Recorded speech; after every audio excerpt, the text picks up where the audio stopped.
સમાચાર સવારમાં તમારું સ્વાગત છે।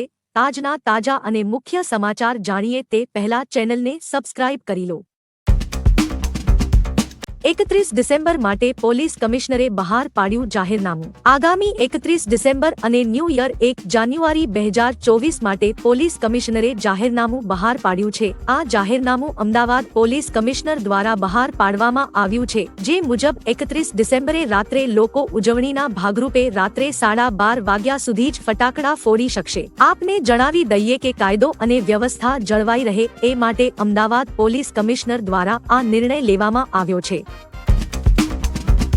ડ્રોન ખરીદવા મળશે 70% સબસિડી। કેન્દ્ર અને રાજ્ય સરકાર ખેડૂતોને એગ્રીકલ્ચર ડ્રોન ટેકનોલોજી અપનાવવા માટે પ્રોત્સાહનના ભાગરૂપે 75% સુધીની સબસિડી આપી રહી છે। ખેડૂતો ઉપરાંત કૃષિ તાલીમ સંસ્થાઓ અને કૃષિ યુનિવર્સિટી, કૃષિ ઉત્પાદક સંસ્થાઓ, કૃષિ સ્નાતક યુવાનો, SC/ST કેટેગરી અને મહિલા ખેડૂતો તેનો લાભ લઈ શકે છે। કૃષિ તાલીમ સંસ્થાઓ અને કૃષિ યુનિવર્સિટીઓને ડ્રોનની ખરીદી પર 100% અથવા 10 લાખ રૂપિયા સુધીની ગ્રાન્ટ મળશે। હેલિકોપ્ટરમાં બેસી જુઓ રણોત્સવ। કચ્છમાં રણોત્સવની મજા માણવા હવે હેલિકોપ્ટર જોય રાઇડની શરૂઆત કરાઈ છે। માત્ર 8 મિનિટમાં હેલિકોપ્ટર જોયરાઇડથી કચ્છના રણોત્સવને માણી શકાશે, જેમાં એક વ્યક્તિ દીઠ 5,900 રૂપિયાનો ચાર્જ નક્કી કરવામાં આવ્યો છે। આ માટે એરોટ્રાન્સ દ્વારા વેબસાઇટ પણ તૈયાર કરવામાં આવી છે। ઘોરાડો જોય રાઇડ એરોટ્રેન્સ કે aerotrains.in પરથી તમે જોય રાઇડનું બુકિંગ કરી શકશો।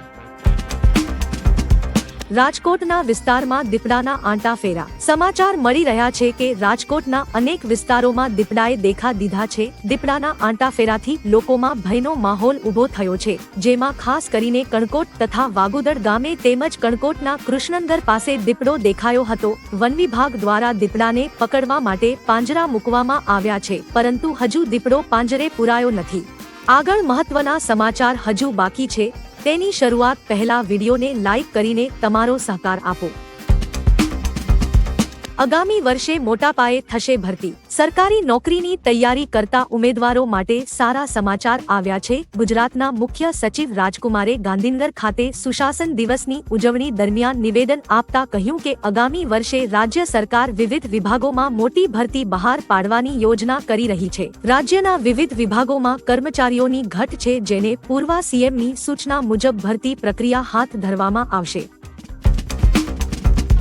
વિપક્ષનો આક્ષેપ 20 દિવસમાં 500 પશુના મોત। અમદાવાદ મ્યુનિસિપલ કોર્પોરેશન બોર્ડની બેઠક મળી હતી, જેમાં વિપક્ષના નેતાએ આક્ષેપ કર્યો કે ડિસેમ્બરના 20 દિવસમાં વિવિધ ઢોરવાડામાં રાખેલા 500 પશુના મોત થયા છે। સ્ટેટ ચેરમેને કહ્યું હતું કે અગાઉ ગાયોએ પ્લાસ્ટિક ખાધું હતું, તેથી ગાયોના મોત થયા હતા। તો વિપક્ષે સામે રજૂઆત કરી કે 218 સ્થળે લોકો જાહેર રોડ ઉપર કચરો નાખે છે, જેમાં પ્લાસ્ટિક વેસ્ટ હોય છે, એ પણ તમે બંધ કરાવી શક્યા નથી।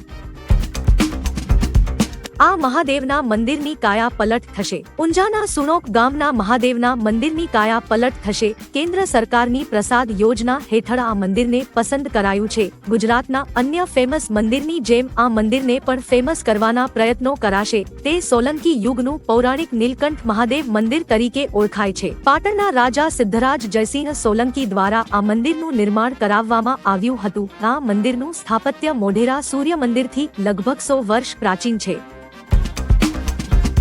પીધેલાને પકડો અને ઇનામ મેળવો। 31 ડિસેમ્બરને લઈ ગુજરાત પોલીસ નવતર પ્રયોગ અમલમાં મૂક્યો છે। અમદાવાદ પોલીસ કમિશનરે મહત્વની જાહેરાત કરી છે, જેમાં પીધેલાને પકડી લાવનારને ઇનામ આપવામાં આવશે।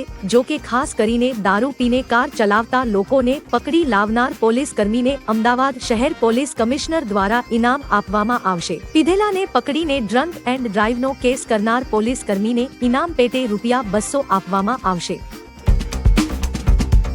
48 કલાકમાં કરોડોની કમાણી। રાજ્ય સરકારે ગિફ્ટ સિટીમાં દારૂની છૂટ આપ્યા બાદ ગુજરાતીઓને તો જાણે તરસ્યાને પાણી મળ્યું હોય તેવી પરિસ્થિતિ સર્જાઈ છે। જાહેરાત બાદ ગિફ્ટ સિટી ક્લબની ડિમાન્ડ વધી છે। ગુજરાત સરકારની જાહેરાત બાદ માત્ર 48 કલાકમાં જ 107 લોકોએ ગિફ્ટ સિટી ક્લબની મેમ્બરશિપ મેળવી છે। ક્લબે જાહેરાતના 48 કલાકમાં જ 7.48 કરોડ રૂપિયાની કમાણી કરી હોવાની માહિતી સામે આવી હતી। ખેલો ગાંધીનગર અને સાંસદ સાંસ્કૃતિક જન મહોત્સવ. ગૃહમંત્રી અમિત શાહ ખેલો ગાંધીનગર અને સાંસદ સાંસ્કૃતિક જન મહોત્સવના ઉદ્ઘાટન કાર્યક્રમમાં હાજર રહ્યા હતા. સાથે સીએમ ભૂપેન્દ્ર પટેલ પણ હતા. સીએમએ ટ્વિટર પર લખ્યું કે પીએમ મોદીની રમતગમતને પ્રોત્સાહન આપવાની અને સાંસ્કૃતિક ગૌરવ કરવાની પરંપરાને આગળ વધારવાના ભાગરૂપે સાંસદ સાંસ્કૃતિક જન મહોત્સવનું આયોજન છે. આ આયોજન સૌને ખેલ પ્રતિભા ઝળકાવવાનું ઉત્તમ પ્લેટફોર્મ આપશે. દારૂની છૂટને કારણે મહિલાઓની સુરક્ષા જોખમાશે. ગિફ્ટ સિટીમાં દારૂ પીવાની છૂટને લઈ હર કોઈ નિવેદન આપી રહ્યા છે, ત્યારે હવે કોંગ્રેસ નેતા અમિત ચાવડાએ કહ્યું છે કે ગાંધીના ગુજરાતમાં દારૂની છૂટ કેમ? દારૂની છૂટને કારણે મહિલાઓની સુરક્ષા જોખમાશે અને હપ્તાખોરીને કારણે ગુજરાતમાં દારૂની રેલમછેલ થશે. ગાંધીના ગુજરાતમાં હવે દારૂની હાટડીઓ ધમધમશે. ધીમે ધીમે પાછલા બારણે આખા ગુજરાતમાં દારૂબંધી હટાવવાનું આયોજન છે. 1 જાન્યુઆરીથી બદલાશે નિયમો. સિમ કાર્ડ વેચાણકર્તાએ સિમ વેચતા પહેલા સરકારમાં રજીસ્ટ્રેશન કરાવવું પડશે. વિદેશમાં અભ્યાસ કરતા વિદ્યાર્થીઓએ નોકરી મેળવવા માટે તેમના અભ્યાસ પૂર્ણ થતા પહેલા વિઝા માટે અરજી કરવી પડશે. જીએસટી દર 8%થી વધીને 9% થશે, ત્યારે વેપારીઓએ સિસ્ટમ્સ અને પ્રાઇસ અપડેટ કરવા તૈયાર રહેવું. રોજગાર સંબંધિત કાયદા અંતર્ગત પાર્ટ ટાઈમ કામદારોને રજાની ગણતરી નવી પદ્ધતિની મદદથી કરવામાં આવશે. પ્રથમ વખત યુએઈ પાસેથી ભારતે રૂપિયામાં ક્રૂડ ઓઇલ ખરીદ્યું.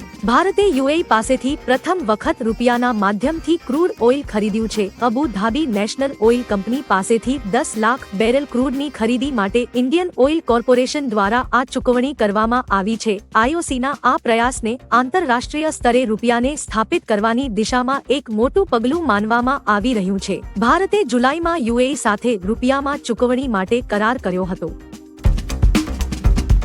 દેશના રિયલ હીરો ભાઈજાન કે કિંગ ખાન નથી. રાષ્ટ્રીય સુરક્ષા સલાહકાર અજીત ડોભાલે તેમના ટ્વિટર પર વિડિયો શેર કરતા લખ્યું હતું કે સરળ નથી તિરંગાનું રક્ષણ કરવું. આપણે થોડી ઠંડીમાં પણ કંપી ઉઠીએ છીએ, ત્યારે દેશના જવાન બરફની ચાદરમાં પણ આપણું રક્ષણ કરતા રહે છે. એટલા માટે દેશના હીરો સેનાના જવાનો છે, નહીં કે શાહરૂખ ખાન કે સલમાન ખાન. દેશના આ જવાનો માટે તમે કેટલી લાઈક કરશો? હિન્દુ એ ધર્મ નથી, છેતરપિંડી છે. તે એક ધંધો બની ગયો છે.